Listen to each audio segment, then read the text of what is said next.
I have found my place.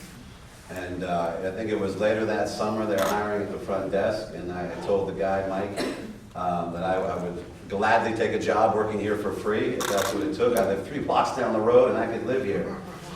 And that's what I did. They gave me a job, and that same year, or maybe it was a year later, I was 17 years old or so, these guys were putting on the first bodybuilding show.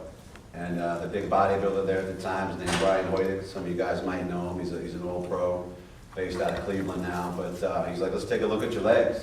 And I'm like, what the fuck? You know? And, you know, pulled my shorts up, and I, you know, was blessed to have decent genetics, and I had separated legs and always was in decent shape.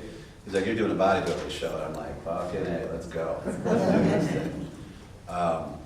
And that was it. You know, I did my first local show, and a week later after that, I found myself driving to Philadelphia, you know, old school Delta 88, MapQuest, driving across Pennsylvania with my brother and my best friend, a couple other guys doing a bodybuilding show.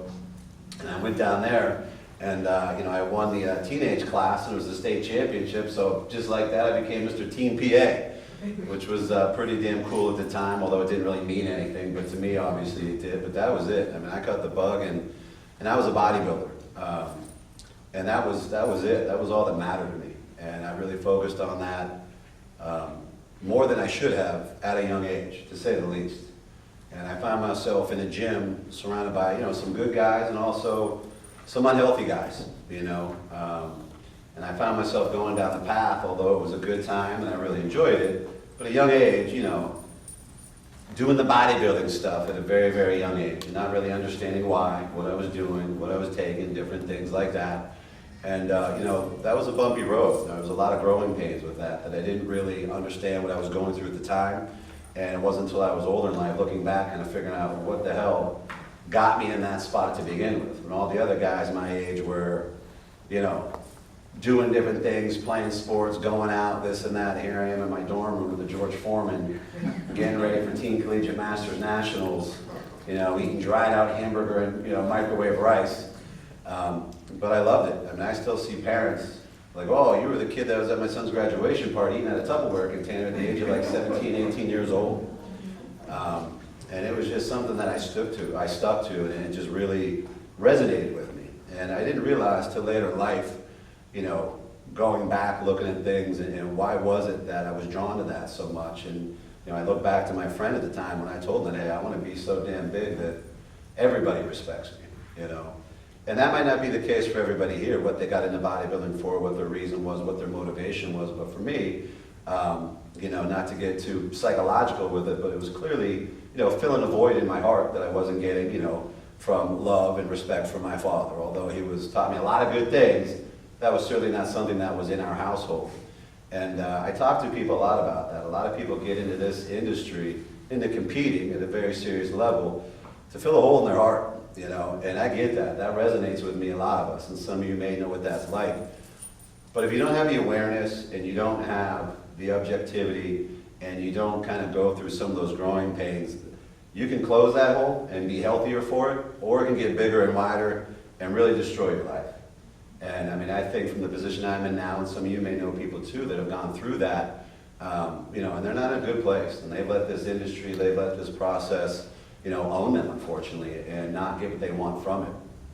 And I was very fortunate, you know, to continue to compete, and I did Teen Collegiate Masters Nationals, did okay there, took some time off, you know, was going to college, didn't care about college, cared about bodybuilding.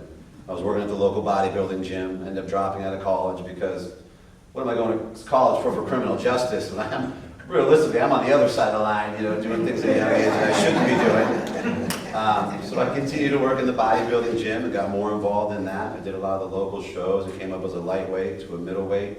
I was telling some of the group, you know, at the other sessions, the big goal in my area was, living 2 hours north of Pittsburgh, was to do the Mr. Pittsburgh. I mean, that was it. And, you know, for some of you, it's like, you know, 20 years ago, I mean, there was a process. You did the state show. If you were lucky enough to do okay there, then you thought about doing a junior national show, then maybe did a pro qualifying show. But back then, it was like, you know, you had 20, 30 guys in every single class. There was no men's physique. There was no classic physique. There was 30, 40 guys in my light heavyweight class at the Mr. Pittsburgh. And, you know, I was very fortunate. I did the Mr. Pittsburgh, did well. I won the show. And I beat a couple guys that are now pros, not that I earned my pro card, but they went on to win their pro show. And you know, I fell in love with it even more, and I got further into it. But I started to learn more and more about myself and what's the right way to go about this.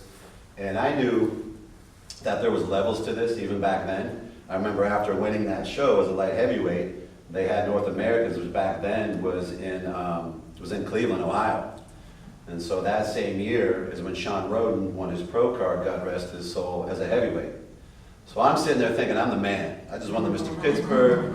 Jim Mannion knows who I am. Gary Udit knows who I am. Like, I'm the real deal here. So I go to North Americas, and this guy walks out on stage who went on to win the Mr. Olympia. And I'm like, holy shit, I don't look like that. I'm probably never going to look like that. And I was capped out as a light heavyweight, and I knew that I had to be a heavyweight to continue to compete, try to earn my pro card, which was my goal. But now I really had a target and understood what this game was, and there was some serious, serious levels to it. And that I was a very far way off from Sean Roden, to say the least. And so after that weekend, you know, I had to really do some soul searching and think, okay, what is this like? You know, I'm 24, 25 years old, this and that, you know, I'm going to be getting married soon, I'm trying to do all these different things. And I didn't even really know what I was processing at the time, but I knew that I still wanted to be involved in the sport to some level. But I also knew it was going to take me a long time to really be a legitimate heavyweight. And you know, I was not a fast grower. It didn't matter what I was doing, how I was training, what I was taking, any of the things. And so I picked up the phone and called Gary Udit, which was, you know, a scary thing to do as a young guy, because Gary's kind of a menacing guy. The first time I saw him was at that Pennsylvania State Championships, and he was walking around wearing a velour tracksuit, which he still does every once in a while. Slick back hair, like he was running the Gambino family. And I kid you not, I mean, right hand to God on my children, I looked at my brother as he's walking around, I looked at him and said, hey, that's what I want to do. And I didn't even know what the hell that meant at the time, but I knew that he had the respect of everybody in there. And as a young punk, that's what I wanted. That's why I got into bodybuilding, that's why I wanted to be the biggest guy in the world. Was to garner that respect.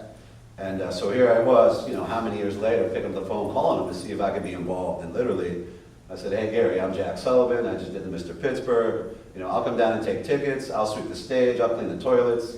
You know, I want to compete again, but I'm a light heavyweight, it's going to take me a few years, this and that. Like, I'll do anything you ask. My man, which is how he starts most of his sentences. My man, you're Mr. Pittsburgh. Come down, we'll have you test judge, we'll see how you do, this and that, don't worry. You know, we'll figure something out. And he was, you know, it's because of him that I'm here. And so, you know, I was very fortunate. I went down and I test judge, I did very well. And around that same time is when, you know, a very young Tyler Mannion was coming up, and he was still in college at the same time, going to Maryland for wrestling. And, you know, that's when I started to see things kind of unfold, and that there was an opportunity, a path for me for what I was passionate about. Because I didn't really know what that was. And to be completely honest with you, I'll save these stories for another time, but you know, I was certainly going in a bad direction. I mean, I had dropped out of college, I was working at a bodybuilding gym. You know, you should know what that's like. Not the healthiest place to be as a young man. Good time, but not the healthiest place.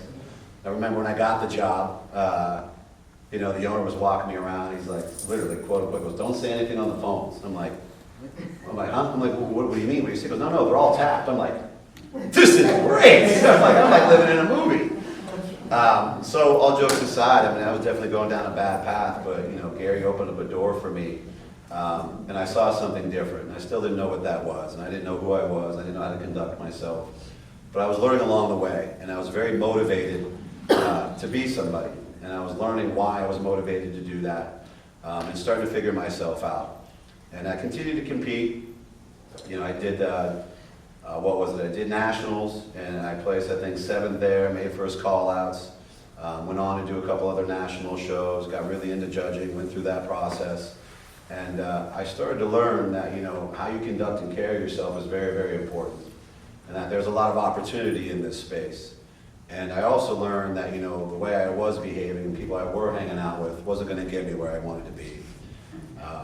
And I was really motivated to change that, and I started to learn a lot more about, you know, integrity and character. And even though I think, you know, I always had a good heart, it was just misplaced because I was motivated improperly, because I wanted to have respect, I wanted to have quote unquote power and attention and all the things that could come from bodybuilding that were very fleeting and stupid.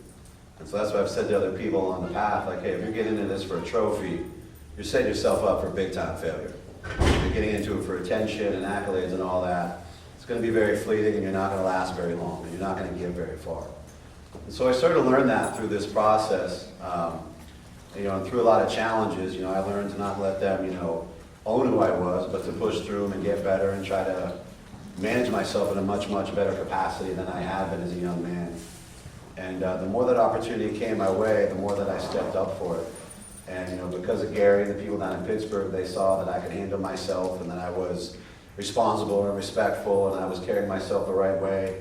And it wasn't, it was in a situation where back then, a lot of these guys weren't doing that because it was cool to be a fucking tough guy in bodybuilding. And you even look at, no disrespect to them, but you look at some of these old school bodybuilders. I mean, realistically, Jay Cutler was the first one to come around and be like a nice guy. And be kind to everybody, be humble, be gracious. When I was coming up, it was all about being a tough guy, being cool, not liking anybody, having an attitude, all the different things. And it became pretty obvious that that wasn't going to get me very far in life. And I transitioned and started working in another gym. And I was, competing as a heavyweight, pretty big guy, running this big box gym in Erie, PA, and I was the man and everybody knew it. I remember I had my first review.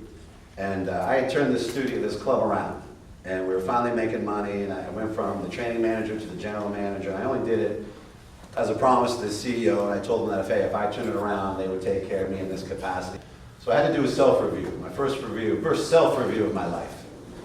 And again, I'm a young guy, certainly got an ego, big dude, a lot of people know who I am at this point in this industry, at least in my community. And so I give myself a review, and like an idiot, I give myself all 5 out of 5. Because I'm the man at this point, right? And I've done everything I said that I'm going to do. Well, the CEO came in and absolutely hammered me. I mean, absolutely crushed me. And he's like, listen, he goes, without a doubt, man, you've done a great job. He's like, but everybody on your staff is absolutely afraid of you. He goes, you're going to lose them. You're running them all over. You're running them into a ground. He's like, you've done a great job. He goes, but this is not going to last. And it was one of the hardest things that I ever learned in my life. Because for the last probably 10 years, that was my entire motivation, was to be the man. And not in a good way, but in a ego-driven, testosterone-driven, 245 pound, 6% body fat idiot. And hey, listen, pat myself on the back, I did it, right? But it wasn't getting me very far, to say the least. And so, I didn't get the bonus, I didn't get the pay increase, and I had to go home, look myself in the mirror and think, what in the hell are you doing? And around that same time, one of my mentors kind of came into my life, a guy named Joe Herbert, and him and I went to lunch, this and that, and just a very humble, empathetic guy. And he looked at me and he said, hey, listen, he goes, Jack, I completely believe in you. Maybe you've never heard this before. He goes, you have what it takes to be the mayor of this town if you want. He said, but you gotta grow up. You gotta change the way you're doing. Because a lot of people know who you are, and a lot of people, quote unquote, respect you, but not for the reasons that you think. And he handed me this set of CDs by Florence Nightingale. Does anybody know who that is? All right. You gotta be a certain age to know who that is. But he was one of the first life coaches, motivational speakers. And I put it in my CD player. Back then I had a Lincoln Continental with a TV in it. That should tell you a lot about where I was going, right? But man, I put these CDs in and it knocked me over. I mean, it stopped me dead flat. And it made me realize really quick that the impact that I was having wasn't what I wanted it to be. And, the motivation that I was using, the anger that was fueling me, from maybe not getting the positive attention as a child or whatever those things might be, wasn't going to get me where I wanted in life. And it wasn't who I wanted to be. So I had to really change the course of my life and kind of do an autocorrect. And boy, let me tell you, that took some time. It didn't happen overnight, and I had to be humbled over and over and over again. But I always had a good level of self-awareness, so I thought. And I was always pretty objective with myself to a certain degree, but certainly getting that hard review and getting that wake-up call was very impactful to me. And without those hard conversations, I wouldn't be doing what I am right now. I wouldn't be sitting here having this conversation with you all. So as time went on, I was able to improve and get better and really change my attitude. And with that, really focusing on having a positive impact and, you know, relating to people and being humble and being kind and trying to make a difference for people and building people up instead of beating them down for not doing a good job. Doors continue to open up for me. And even though I was running this big box gym and we were doing very, very well, I knew that there was more for me to do. And I had people at that point coming up to me saying, hey, you need to do your own thing. Like, you're making these people a lot of money. Like, you know, you're it. Like, you're driving this bus. It's time for you to do your own thing. And I was still competing, but, you know, I was also married at the time. I had my first child, my beautiful daughter, Sadie, who's now 11 somehow. And, you know, it was time for me to make a change. And so I did. I quit this job that I was doing very, very well at and decided to go all in and open up my own gym. And I I bought what was the bodybuilding gym that I worked at as a young man. And the guy that had run it, he continued down the path that I was on, and unfortunately ruined his business and ruined his life and ruined his marriage. And it gave me a great opportunity to buy this gym, quite honestly, for next to nothing. And I did that, and we called it the Big Shake-Up. A lot of my staff came over there with me, and we grew the gym very quickly. And I continued to judge and do well for Gary Udit, and that opened up more opportunity for me. And around that same time is when Tyler graduated from college, and, you know, he had the hard conversation with his grandfather, Jim, about, hey, what are you going to do? And at that point, we didn't know what Tyler was going to do. He hadn't decided whether or not he was going to take this thing over or not.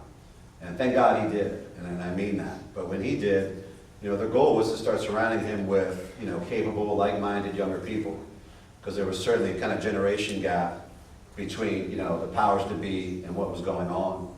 And if I didn't make that course correction in my life, if I didn't have that conversation with Joe Herbert, if I didn't have that review, if I didn't take that information objectively, sometimes it's very hard to do, and that parallels into bodybuilding. You know, as judges, we give you feedback. A lot of times you don't want to hear it, but you need to hear it. And if you don't hear it, you're going to show up to the next show and the next year and not continue to do well. You're going to blame everybody else. That's going to put you in an awful spot. It's going to be very alienating. You're going to be very alone. You're just going to be a negative, miserable person. And some of you may know that person that's online bitching because they didn't do well at a show or because life didn't give them what they want. That's the wrong way to go about it. And I was very fortunate to heed the advice people were giving me. And you know, before long, Gary asked me to judge Masters Nationals and North Americans. And I continued to carry myself the right way and disassociate myself from my previous coach, who I still like. But, you know, him and I severed ties, and some of these other guys, and, you know, the bodybuilders in the first 2 rows at the show, I was no longer hanging out with them and no longer dealing with any of that, because I knew that it wasn't going to get me far. Nobody was going to take me seriously. And, you know, they eventually asked me to take the pro judging test, so I had to do that out in Vegas, and I did it for USA's. And did very, very well on that. They tell me I got the highest score ever, although I think they tell everybody that. I make it feel good. But a lot of doors opened up for me because of that. And you know, at the same time, Tyler came on, and him and I became pretty close and became friends, and he became confidants in the league and outside of the league. And him, myself, Bill Sibilia, Becky, obviously coming up around the same time. You know, we were kind of the young group coming up. But there was still a lot of learning and growing to go through that.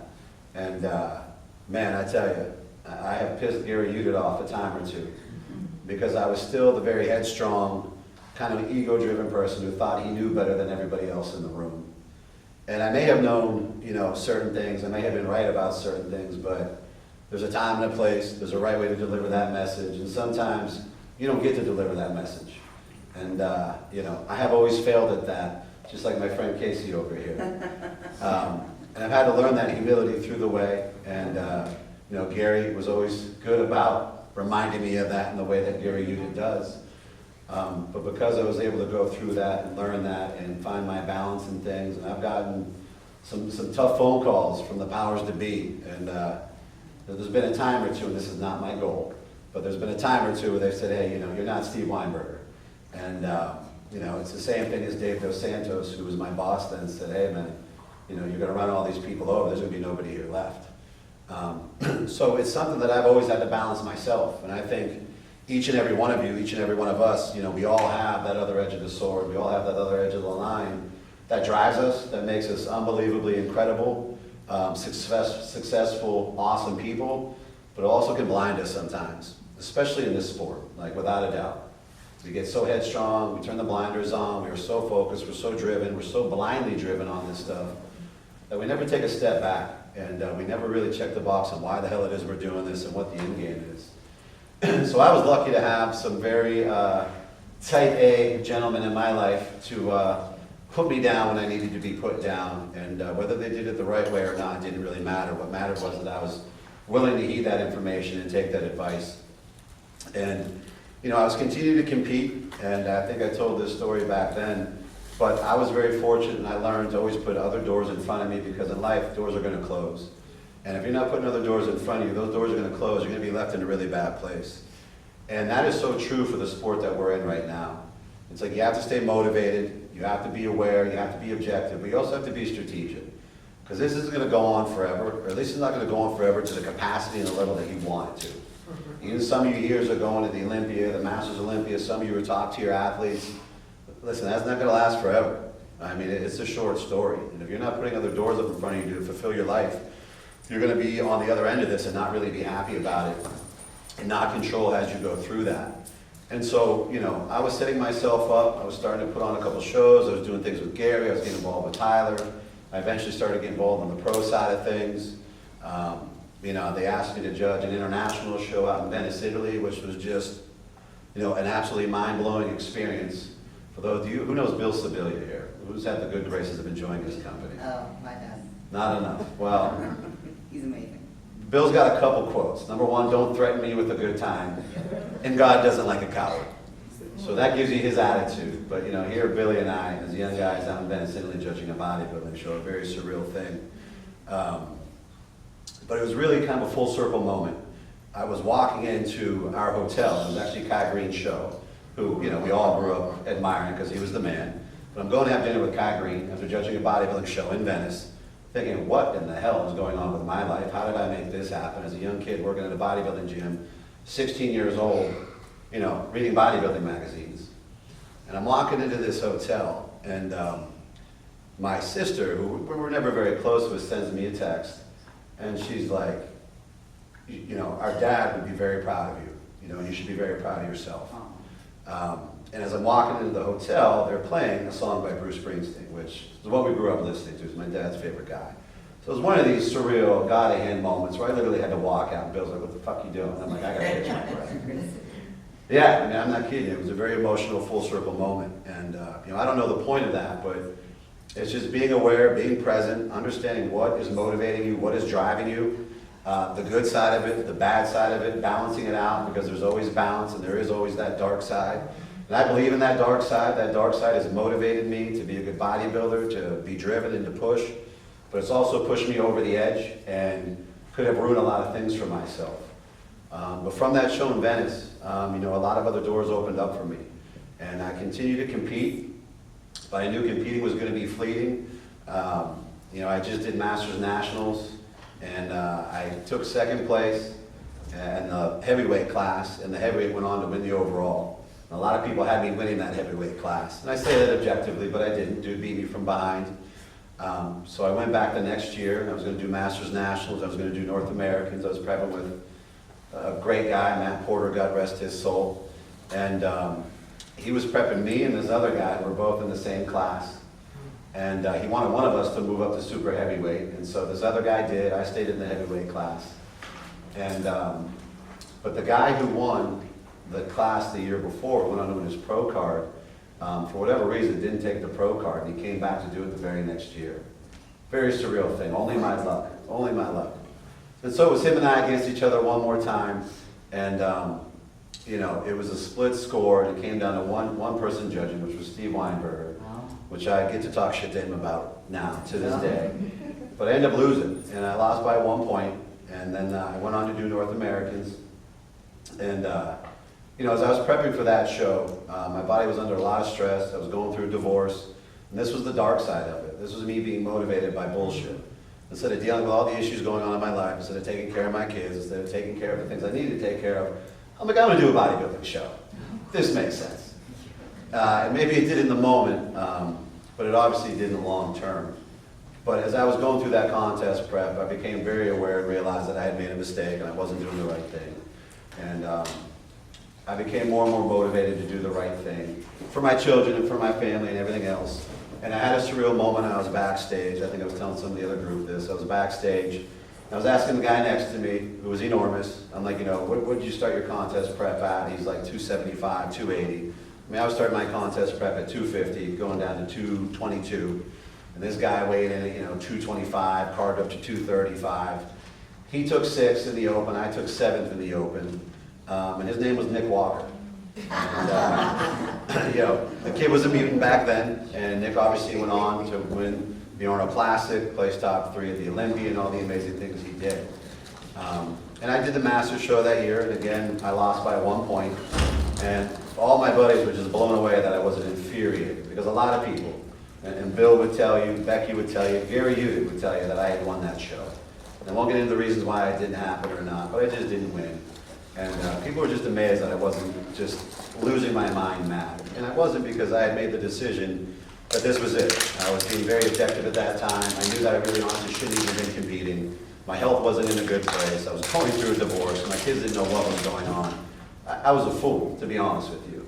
And so second place to me was a huge win. And then talking to Nick Walker, he's coming down from 275. I'm killing myself to get to 250. It's like, hey pal, wake up. This isn't for you anymore. And so luckily for me at that time, I was in the right state of mind after being humbled and realizing I had made a mistake, to walk away from that very grateful that I had the opportunity and ready to transition into other things, which was judging more. And at that time, Tyler had become the vice president of the IBB Pro League, and he asked me to be more and more involved. And so by that time, after that year, when I sat down and told them that I was completely done, I wasn't going to compete anymore, they opened up a lot of doors for me. And it was in those last 2-3 years that I started head judging pro shows, and went to Kuwait, and went back over to Milan to judge a show. Was in London a couple times that year. Went on to do all these other things and speaking at seminars and kind of telling my truth, and how I got to this place. And a big part of that is, being objective, being aware, always being motivated, but knowing what that motivation comes from and what got you there, and also how it can destroy you at the same time if you don't manage that. And I think in our industry, that's unbelievably important, because we got to be honest with ourselves. This is a very narcissistic, masochistic, selfish, alienating sport. And I say that with love and respect for it, because it's also a very beautiful thing, and it can open up a lot of doors, and it can teach you discipline and integrity and work ethic and all those things that can separate you and get you so many great things in life. But if you don't find that balance, you don't have that awareness, you're going to struggle with it. And I know guys personally that this industry has owned them and destroyed them and put them in a very bad way financially, put them in a bad way with all their personal relationships. They're on an island, they have no true friends, their finances are upside down, and they're in a very, very, very bad way. And I have no doubt some of you are probably thinking of somebody that might fit that bill right now. And it's because they didn't take a step back and check themselves and listen to the music and know what really was going on and put themselves in a great place. And so Nick Walker and I laugh, because of that conversation backstage, because I got to judge him at the Arnold when he won it that year. And I got to judge him at the Olympia. And if, I wasn't motivated by the right things, and ultimately it was about making a positive impact and trying to help people be better and help people be the best that they can. And for me, that's what it's all about now. And I tell my kids, we're Sullivans, we do the hard things. Doesn't matter what it is, we're going to take ownership of it, you're going to deal with it, you're going to get better. Whether you fail at it 100 times, you're going to do it 101 times. And it's the same conversation I just had in the other room with some of the Masters competitors and the new competitors. It was like, hey, here's what I'm thinking about doing. And it's like, hey, your thought might be a 2-year thought. And it's, oh, okay. Well, that's the reality of this. Or hey, maybe doing that show makes sense, but here's how this is going to go for you, and that's okay. And it's the same thing looking back at my life. It took a couple years to be a heavyweight. It took a few years to be in the first call-outs at some of these shows. And even though I got that far, it was okay, hey, that's Nick Walker, you're Jack Sullivan, your shoulders are not that broad, and you cannot get that big. That's okay. And I know a lot of other guys that got to that place that are still in that place as Masters competitors with torn biceps, torn quads, blood pressure medication, everything else, trying to win their pro card. And hey, if you're doing it because you love it, you're objective, and it fills your life and it fills your cup, that's one thing. But if you're doing it because you're negatively motivated and you're destroying yourself and you have no good relationships, you're not in a good place, that's not motivation, that's stupidity. And that's a conversation I think sometimes people don't want to have, or maybe they don't want to hear, or maybe some judges, promoters, don't want to share. But it's a very important message to hear, that you guys need to be objective. You need to be aware of what you're doing yourselves, and you need to always be putting doors in front of you. And that's another part of this, and that's something that I'm involved with Tyler, is the industry has grown by leaps and bounds. And the one thing that we are lacking is good people on the business side of it, on the operations side of it, on the judging side of it, on the expediting side of it. And there's a reason for that. Because a lot of people who want to get into it, they're motivated by the wrong things, the same things that I was motivated by. When I got into judging and doing all this, I mean, like I said, I got the phone call, "You're not Steve Weinberger." I'm like, what the fuck? I had to check myself. Like, yeah, dude, like, put your ego away, man. Like, your time will come. Be patient. You're here to help people. You're not here to do this. You're not here to do that. And we see that a lot. A lot of people that want to get into this, and whether it's judging, expediting, whatever it is, it's ego-driven. They want to be somebody. They want to be cool and this and that. And I get that. I've been there. But if you're not doing it selflessly with a huge level of humility, trying to make a positive impact, you're not going to get far. And these guys have been doing it a long time, and they've seen it all, and they're going to sniff that out real quick. It's amazing the amount of one-and-done people I've seen come through this industry, not just on a competitive standpoint. These folks that earn their pro card at a very, very quick pace, because that can happen now, because you can earn a pro card, there's more opportunities. But when they're pro cards and they have this ego and they think that they're it, they go to a pro show and they get clobbered, absolutely get destroyed, and it hits their ego so hard, they're online crying and bitching, and all of a sudden they never do a show again, and they're blaming the industry. It's the same thing on the other side, on the business side. People that get into expediting or into judging, and they're doing it under a false pretense, and that gets sorted out real quick, and then all of a sudden they're on the other end of it. And we have promoters still that are online bitching and complaining and throwing our names under the mud and this and that. It's like, no, but you did this to yourself. We sat you down and tried to explain this to you, that your attitude, your energy is backwards. This isn't what we're about.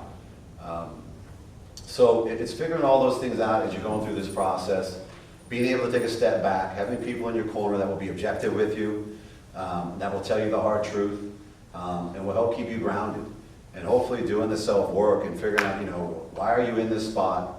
Why is it not going the way that you want it to go? Why is it going the way that you want to go? What are the things that are working well for you and not working well for you?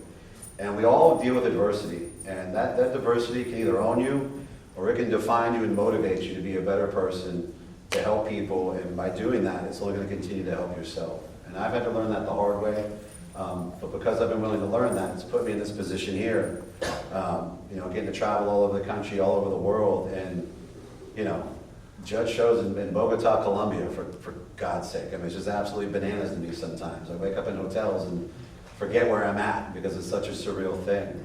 And I thank God every day for that, and that's something that I've also learned along the way, is just really being grounded in faith and being humble, and there's a bigger purpose to all this, and helping people and having an impact is what it's all about. So that's kind of it in a nutshell for me. I'm rambling a little bit. I apologize I didn't have time to put something together.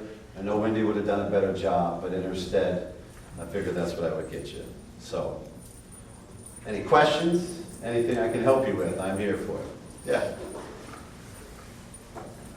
I appreciate you being open and candid, because it's, for me, it would be very difficult for me to try and explain my life story, and you did it very eloquently, so I appreciate that. Thank you. You're welcome. My question comes, do you find a consistent capacity with your children to be able to augment their life steps and able to guide them with the motivations, the pitfalls, and the possibilities that you've seen in your life? 1,000%. I mean, so I went through divorce. My children were 3 and 4 years old. And even at that age, I was very honest with them with what we were doing and what was going on. And obviously, as they got older, we've been able to have more mature conversations. But I always talk to them, like they're little adults. And it's funny, I tell them, we kind of have a thing that we talk about. We have our own kind of family values, and I talk to them about, we manage ourselves based on our values, not on our emotions. And in this sport, it's very emotion-driven. Obviously, there's things involved, substances that can alter your emotional state, and you always have to have boundaries and balance and manage yourself based on your values. And it's the same thing for kids. My son, he's very type A, he's got photographic memory, he's the smartest person you'll ever meet, and he can be very hard on himself. And I'm like, buddy, pump the brakes. Like, I get that you're irritated, but that's not how we manage ourselves. I'm getting the hook over here. So yeah, but a real quick example, I was in a relationship for a couple years, my son was very close to her, and I sat him down, we went to dinner, and I told him that, hey, I want to let you know that, broke up with so-and-so, this and that, and literally, it's the most profound thing in real time. I saw him take about 20 seconds to get emotional, and he took a deep breath, and his response was, I'm surprised you did it over the holidays. And I mean, it was just a wonderful moment. And we talked. I said, hey, listen, he goes, no, I could see that, this and that, blah, blah, blah, and this and that. And he really understood it. Where him, 4 years ago or 5 years ago when my ex-wife and I got divorced, he did know how to manage it. And he wouldn't talk about it, wouldn't express it, and we'd be out and about, and he'd be the one freaking out in the corner, screaming, yelling, and crying, because he didn't know how to manage his emotions. And so now he is, as a 10-year-old, he has the capacity to do that more than a lot of adults that I know. So you can definitely do that. Yeah. Anyone else? I was just going to compliment you on your legs. That's a good-looking leg.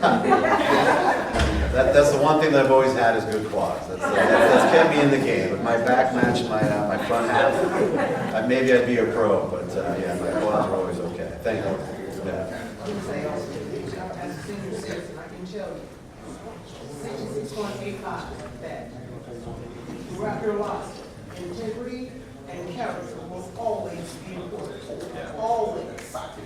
And if you choose to never mature or grow up emotionally, you will only hurt yourself. And you hurt the people around you. Exactly. You will alienate yourself in the workplace and in your family and everything Anyone else. that you touch or around, you You're affected by that. You have a personal responsibility to do that, and that's what's going to allow you to exceed it. Again, make an impact. And for me, that's all that matters really, is making a positive impact and trying to help people and help what we're doing here in this industry. So I appreciate that. You talk about like being fueled by ego and then flipping the script and then being fueled by more like a passion or a purpose. But like the mental journey that you went through, what did that look like? Maybe tips or tricks on whether it be visionary or whether it be a mentor, meditation, journaling. Like, what did you do to keep yourself in that state of mind to follow that? Yeah, it's something you constantly have to work at. And again, to be transparent, my father was, he was an angry man, and I was the oldest son. So I grew up in that mentality, and so, I've had to manage that obviously, but like things I do every day, I have a couple books that I read every day. One's a faith-based book, and I also really, really believe in Stoicism. Josh Holiday has a couple really good books that I read every single day. I read an expert from that. And I surround myself with good mentors. I've been very blessed. A man named Paul DeFucia. He retired as the chief marketing officer at General Mills. He ran Aramark. This guy's been more successful than anyone you ever know. And he would walk into a room and talk to the janitor and the President of the United States the same way. And light them up and make them feel good. And this guy has no reason to do it. I mean, he's more successful than anyone ever met. And that's what he does. So when I see somebody like that who becomes more than ever will behaving that way, it's why I have to check myself. Like, all right, why are you being a jerk? You got no reason to be mad. All right, now Jack, my good friend, you got the business down the hall. Let's give him a hand.